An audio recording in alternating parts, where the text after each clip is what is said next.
दोस्तों, आज मैं आपको एक बहुत प्रसिद्ध भारतीय हॉरर फिल्म 1920 के बारे में बताऊंगा। फिल्म 1920 की कहानी 1920 के दौर में सेट है और एक गहरी रोमांचक डरावनी प्रेम कथा पर आधारित है। कहानी की शुरुआत अर्जुन सिंह और लिसा के बीच प्रेम से होती है। अर्जुन एक हिंदू है और लिसा क्रिश्चियन, और उनके बीच धर्म का अंतर उनके प्यार में बाधा बन जाता है। अर्जुन अपने परिवार के खिलाफ जाकर लिसा से शादी करता है और दोनों एक दूर दराज की पुरानी हवेली में रहने का फैसला करते हैं।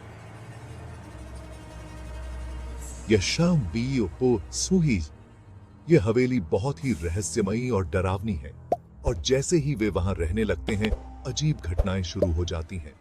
हवेली में कदम रखते ही लिसा कुछ असामान्य महसूस करने लगती है। उसे रात में भयानक आवाजें सुनाई देती हैं, चीजें अपने आप हिलने लगती हैं, और उसे अक्सर ऐसा लगता है जैसे कोई उसे देख रहा है। हवेली में अजीब सी गंध और गूंजती हुई आवाजें उसे बेचैन करने लगती हैं। अर्जुन इन सब चीजों को नजरअंदाज करता है और मानता है कि ये सब उसकी कल्पना का हिस्सा है।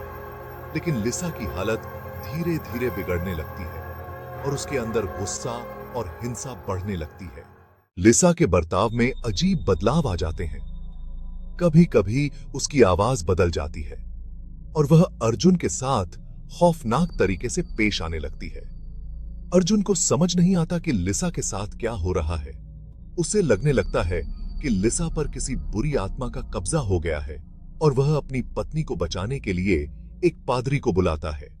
पादरी हवेली के इतिहास का पता लगाने की कोशिश करता है और उसे एक चौंकाने वाला रहस्य पता चलता है।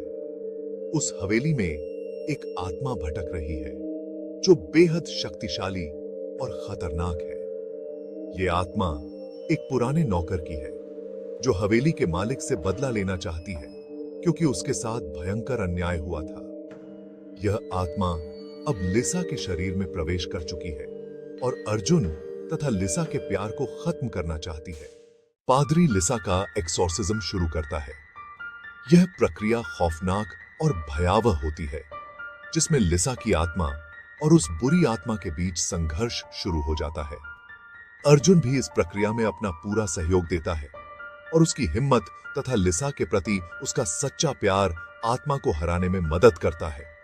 लेकिन ये इतना आसान नहीं होता, क्योंकि आत्मा उन्हें पूरी तरह से नष्ट करने की धमकी देती है। वह हवेली की रहस्यमयी ताकतों को अर्जुन और पादरी के खिलाफ इस्तेमाल करती है।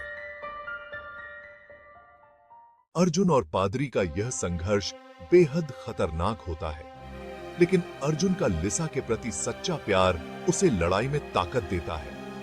अंत में अर्जुन अपनी पत्नी को आत्मा के चंगुल से छुड़ाने में कामयाब हो जाता है।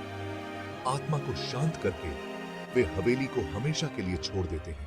फिल्म का अंत एक गहरी छाप छोड़ता है और यह दर्शकों को सोचने पर मजबूर करता है कि प्रेम की ताकत से बड़ी कोई शक्ति नहीं होती। और भी दिल दहलाने वाली कहानियां सुनने के लिए मेरे चैनल स्टोरीली को सब्सक्राइब करें।